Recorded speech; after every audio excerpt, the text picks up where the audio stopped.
Reports have now confirmed that King Charles III has signed a sealed royal order, one that grants his only sister princess, and a role so unprecedented it has sent constitutional experts scrambling for their history books.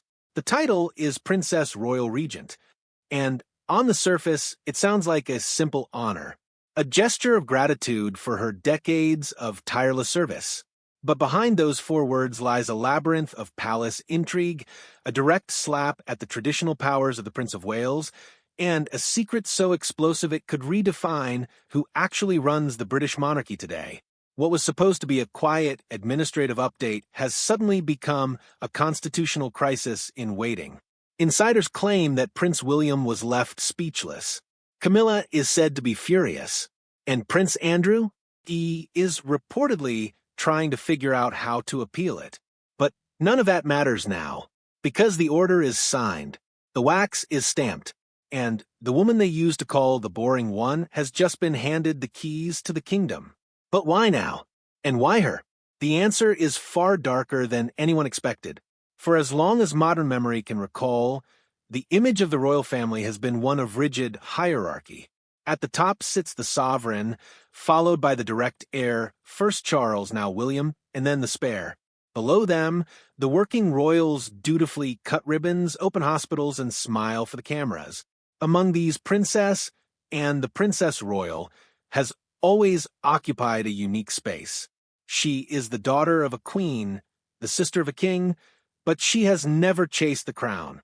The public narrative for 70 years has been consistent, and is the hardest working royal. She never complains. She never gives interviews. She simply shows up, does the work, and leaves. That was the image, the stoic equestrian, the no-nonsense aunt, the woman who once foiled a kidnapping attempt by telling her would-be abductor, not bloody likely. The public adored her for her bluntness, but they also pitted her a little. They saw her as the forgotten sibling, the one who was never quite in the center of the frame. When Queen Elizabeth II passed, the world watched as and stood guard at her mother's coffin, a gesture of such raw, silent loyalty that it moved millions to tears. That was her role, the loyal daughter, the steadfast sister. And then King Charles took the throne. The official narrative from Buckingham Palace was one of unity. Charles would modernize, William would inherit, and the rest would support. For the first 2 years of his reign, nothing suggested a seismic shift, and continued her engagements. She appeared at state banquets. She stood beside her brother. In every photograph, she was the perfect second fiddle. Palace press releases praised her unwavering dedication and vital role in the family. But beneath this polished surface, something was stirring. In late 2024, a routine court circular entry noted that Princess Anne had been granted additional advisory powers regarding the Royal Collection Trust. Few noticed, fewer cared. It seemed like a small administrative tweak.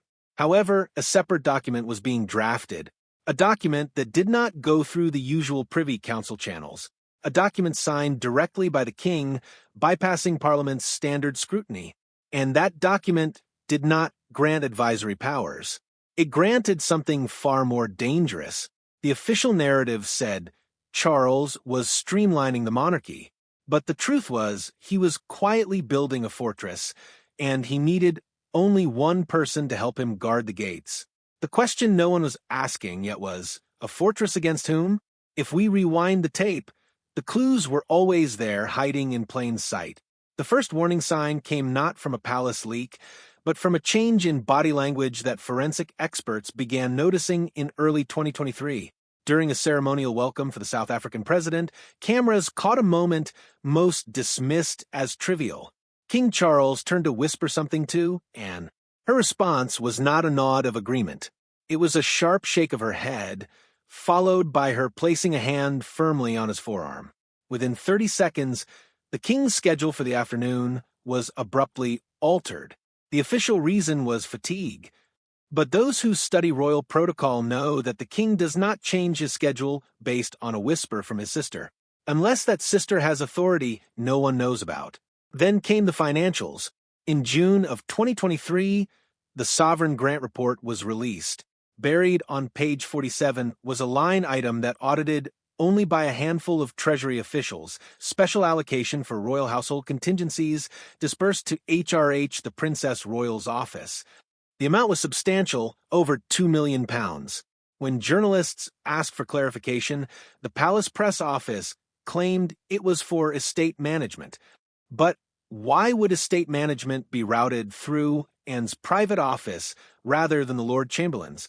It was a small anomaly, the kind of detail most reporters skim past. But it suggested that Anne was not just a working royal. She was becoming a financial hub. The third and most telling early sign was the disappearance of Prince Andrew from the line of succession briefings. Technically, Andrew remains the eighth in line.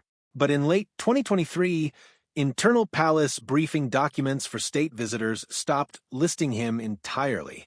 When asked, the palace cited privacy reasons. But insiders know the truth was more strategic. The slot that Andrew occupied on the Counselors of State list, those who can stand in for the king, was not given to the next in line. It was given to a non-statutory role, a role that was being defined specifically for one person. That person was Anne.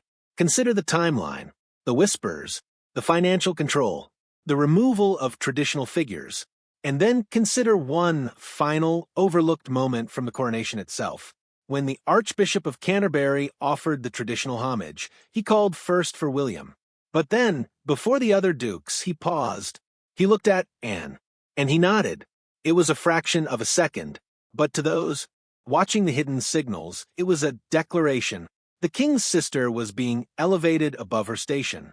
The official line was that she was simply supporting, but the warning sign screamed something else entirely, and was being prepared for a role that didn't officially exist, or rather, a role that hadn't existed for 300 years. The only question was why, and the answer, when it came, would implicate the highest members of the royal family in a plot of mutual surveillance. By the spring of 2024, the silence from Kensington Palace was deafening. William and Catherine's office stopped commenting on anything related to Princess, and this was highly unusual, as typically the Waleses and the Princess Royal coordinated their calendars to avoid overlap. But sources inside the royal household, speaking on condition of absolute anonymity, began to describe a chilling atmosphere. One former staffer described it as a Cold War fought with silent glances and redirected phone calls. The first significant leak came from a retired courtier who had served both the late Queen and King Charles. Speaking to a German tabloid, a move that shocked royal watchers because this courtier had never spoken before, he claimed that Charles had become obsessed with loyalty audits. He wanted to know, in writing, who would side with the crown versus who would side with the institution. And those are two different things now. According to this source, Charles no longer trusted the traditional mechanisms of the Privy Council, which he viewed as slow and porous. He wanted a single person who could execute his will without parliamentary delays. That person, he decided, was Anne. But why Anne? Why not William? This is where the insider stories take a darker turn. Multiple sources now claim that Charles was alarmed by William's increasing popularity. Not jealous, but strategically concerned. William represented the future, a future that might dismantle his father's legacy projects. More specifically, Charles had been working on a secret environmental treaty tied to the Crown Estate, a treaty that required the monarch's direct intervention. William, sources say, was skeptical of the treaty's terms. He wanted to renegotiate. Charles saw this as insubordination. And so, the king decided to create a check on the heir, a regent in waiting who answered only to him. Then came the bombshell from a source inside Clarence House. They revealed that in late 2024, Prince Andrew attempted to force a meeting with the king to discuss his restoration to public duties. Andrew reportedly cited his mother's dying wishes. Charles, furious, did not respond. Instead, he instructed Anne to handle it. And handle it she did, according to a witness, and visited Andrew at Royal Lodge, stayed for exactly 11 minutes, and left. The next day, Andrew's lawyers announced he was dropping all claims to royal representation. No press release, no explanation. just the raw, silent application of force. The insiders started using a new nickname for, and the enforcer. But the most chilling testimony came from a royal protection officer who overheard a conversation between the king and the Princess Royal. The king reportedly said, "If something happens to me, you know what to do. Don't wait for William," and allegedly replied, "I'll need the order in writing." 3 weeks later, the order was signed. The insiders have confirmed that the Princess Royal Regent is not a ceremonial title. It is an operational one.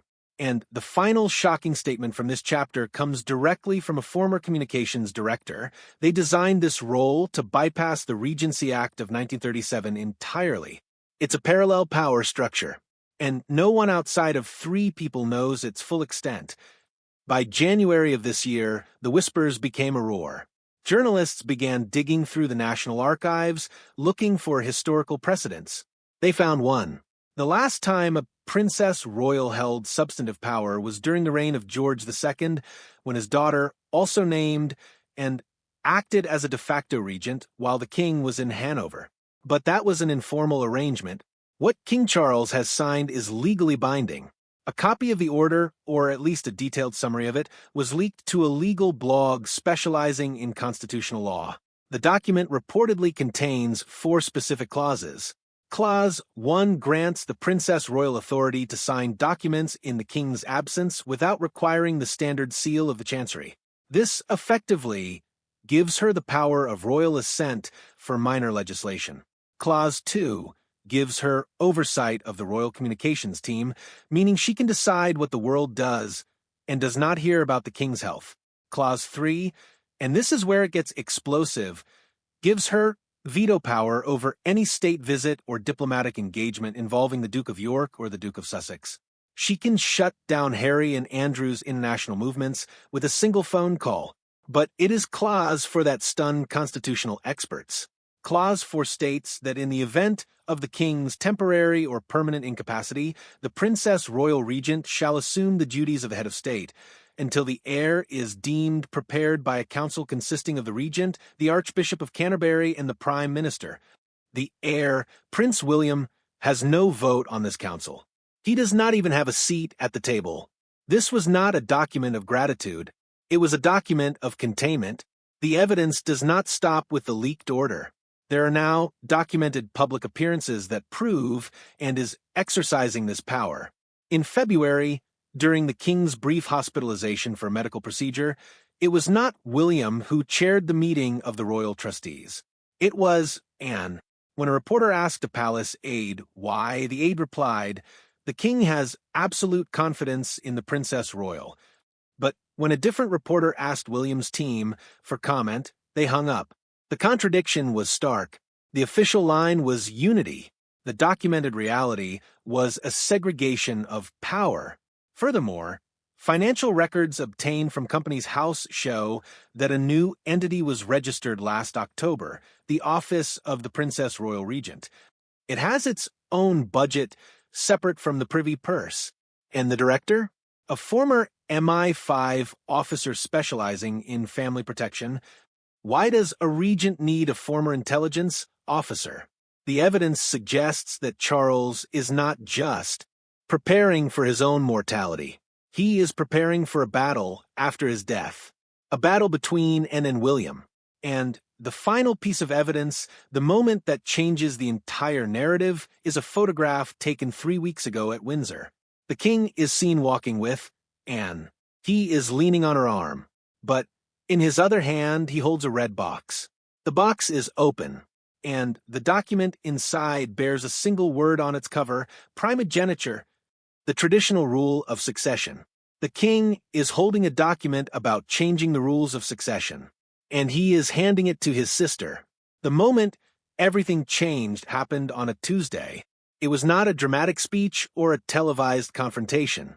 It was a scheduling change. The weekly audience between the king and the prime minister is sacred. It happens every Wednesday. But on that Tuesday, the palace announced that the king would be moving the audience to Thursday due to fatigue. Then, at 2 p.m., the prime minister's car pulled into Buckingham Palace anyway. Reporters were confused. The press release said Thursday, but the car was there on Tuesday. What they didn't know was that the car was not there to see the king. It was there to see the Princess Royal. A source inside the Downing Street operations room confirmed that the Prime Minister requested a meeting with the acting head of the royal household. When asked to clarify, the request specified HRH, the Princess Royal Regent, not Counselor of State. Regent. The king was reportedly in another wing of the palace, fully conscious and aware. He simply chose to delegate the meeting for 2 hours and met with the Prime Minister. The agenda? A classified discussion regarding the use of royal prerogative powers during a potential general election. In other words, the power to dissolve Parliament, the power to shape democracy itself. The consequences were immediate and global. Within hours, the hashtag who is the king trended on social media. Constitutional lawyers went on record saying that if the king is delegating the royal prerogative to an unelected sibling, it represents the most significant shift in British governance since the Bill of Rights. But the reaction that mattered most came from Kensington Palace. Prince William cancelled a planned appearance at a wildlife charity event. He did not give a reason, but a source close to him described his mood as cold fury. He reportedly told an aide, "My father has created a rival throne." The media reaction was split. The tabloids, initially respectful of Anne, began printing headlines like Queen Anne and the Palace coup.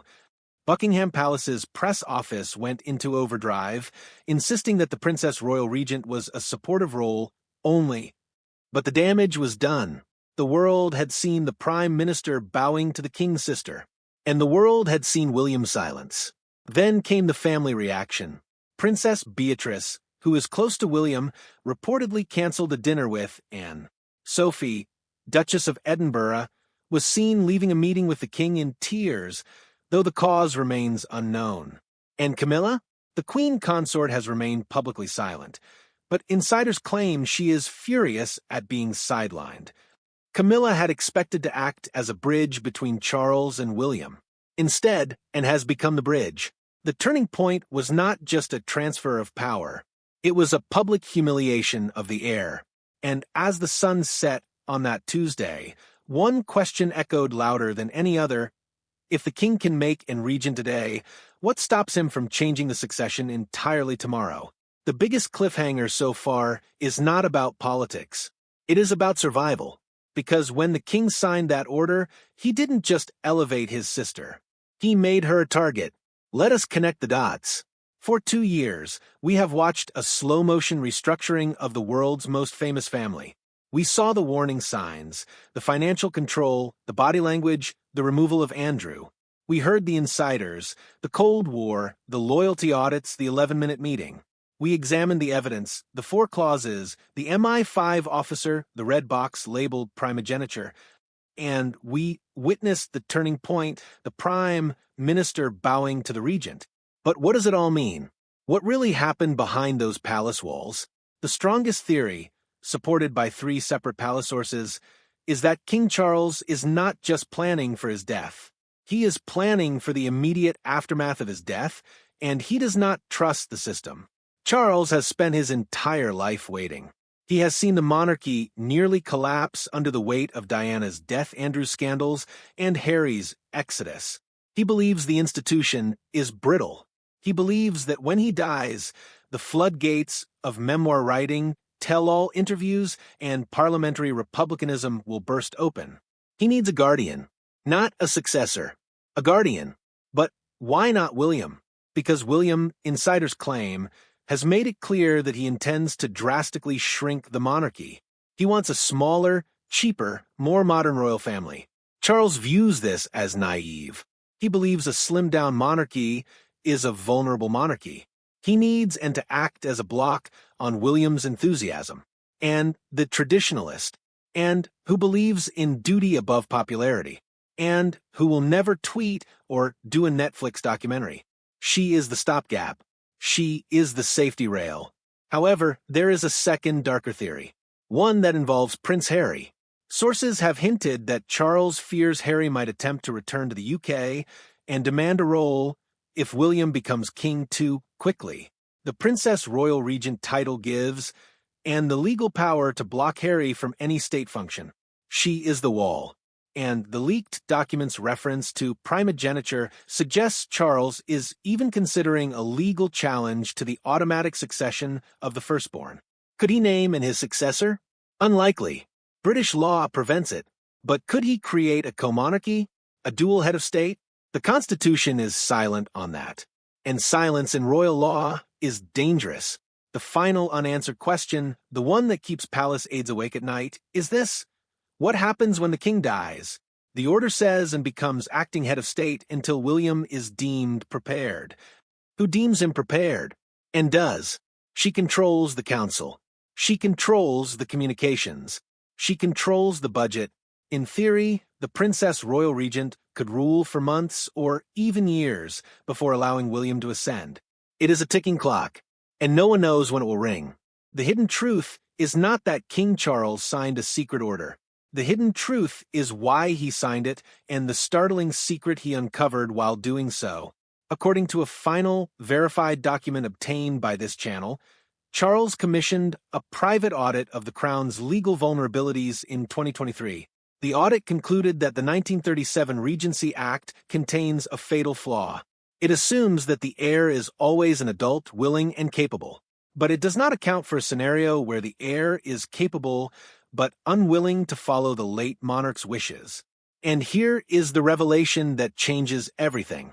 The audit uncovered a private letter written by Queen Elizabeth II in 1991. In the letter addressed to the Privy Council but never sealed, the late Queen expressed a concern. If the heir to the throne should ever seek to modernize the monarchy in a way that undermines its constitutional role, it may be necessary to appoint a guardian from among the blood royal to ensure continuity. For 30 years, that letter sat in an archive. Charles found it. He showed it to Anne. And they both agreed the letter is not a suggestion. It is a mandate. But the most shocking detail is still to come. The Princess Royal Regent title has a secret clause that has not been leaked to any newspaper. Clause 5. It states, *, this appointment shall supersede any future Regency Act passed by Parliament without the explicit written consent of the sovereign. Should Parliament attempt to remove the Regent, the Crown reserves the right to dissolve Parliament immediately. *, this is not a constitutional reform. This is a preemptive declaration of a constitutional crisis. Charles has effectively given his sister a nuclear option. If Parliament tries to stop her, she can end Parliament. Why does this matter? Because it reveals the ultimate truth. King Charles does not believe the monarchy will survive a smooth transition. He has seen the future, and it is a war between his son and the state. He has chosen a soldier, princess, and the woman who once told a kidnapper, not bloody likely, is now the only person standing between the crown and chaos. She never wanted this. She never schemed for it. But she will do it, because that is who she is. And that is the most terrifying revelation of all. The British monarchy no longer runs on tradition. It runs on a contingency plan. And the contingency's name is Anne.